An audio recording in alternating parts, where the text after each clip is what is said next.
don't think, I hope it's not possible to thank too much. So first and last, I want to thank all of you for making this conference and this growing movement. Please stand as I mention you. I want to thank my great partner, Andrea. I want to thank the core planning team for this conference, Kristen, Lee, Jocelyn, Adnan, Melissa, Sean, Sarah, Kariana. I want to thank all of my colleagues at CFED who pulled off this feat and are as kind as they are smart, dedicated, and good dancers. My 19 fellow board members, all giants in their own right, who give their best. Our sponsors and exhibitors, without whom none of this would be possible. 350 presenters, there should be some people rising, and exhibitors, without our colleagues, and most of all of you, please stand,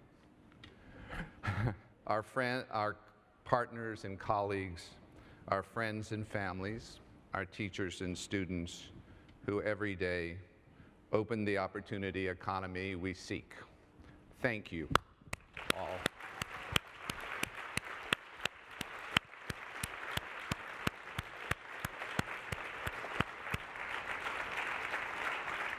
You know, I think this conference should have a warning label on it. Caution, this work can be habit-forming. Most of the people who come here never leave the field, and thank God you don't. We, I think, believe in the promise of America. We hold these truths to be self-evident, that all people are created equal, that they are endowed by their Creator with certain inalienable rights, that among these are life, liberty, and the pursuit of happiness.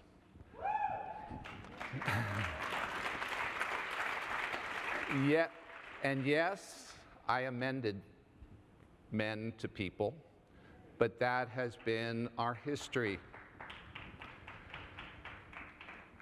The original version, of course, read the pursuit of life, liberty, and property, which I used to think was the inferior version, but I think increasingly I see the truth in it. Until the last few months, I thought, wrongly, that we had made great progress on life and basic liberty, and I could afford to focus on economic liberty and the pursuit of happiness. Tulsa and Charlotte, Baltimore, Ferguson, Orlando, and so many other cities have changed that. Brian Stevenson calls mass incarceration the perversion of our criminal justice system the fourth stage of slavery in this country. He says the opposite of poverty is justice. As we rededicate ourselves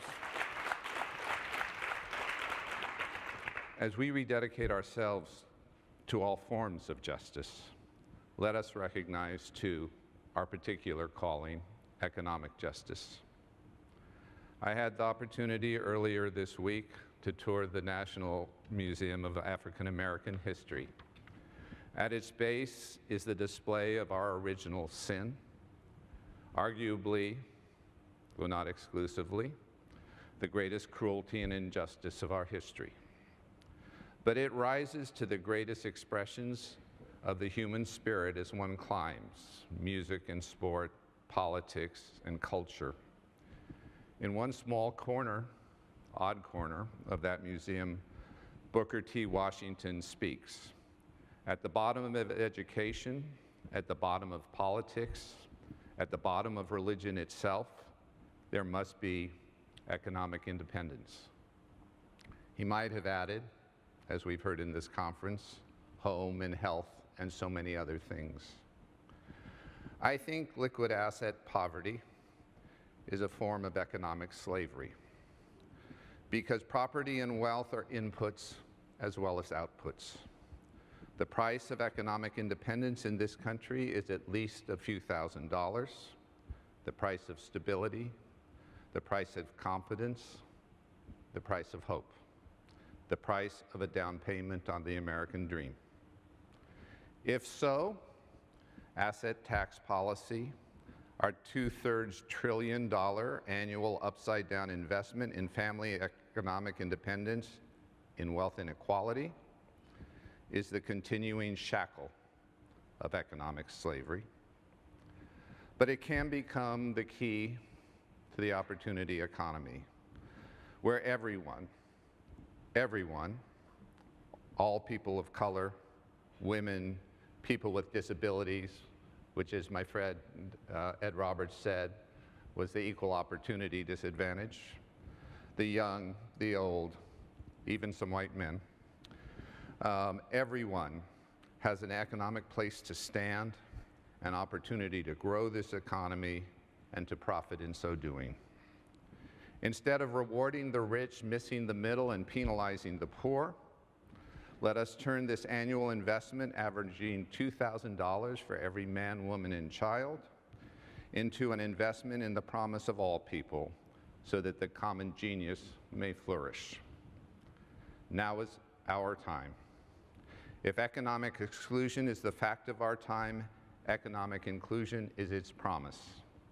It is high time, in Langston Hughes' memorable phrase, to let America be America again, the America that never was, yet still must be.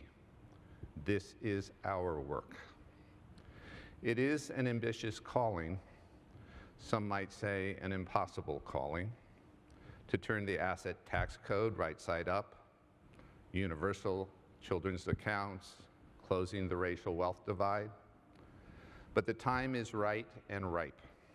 The simple truth is that everyone will gain from opening the doors to the economy in this way to the talents, aspirations, and threats of every American, to the potential contributions of millions of new entrepreneurs, homeowners, savers, students, citizens.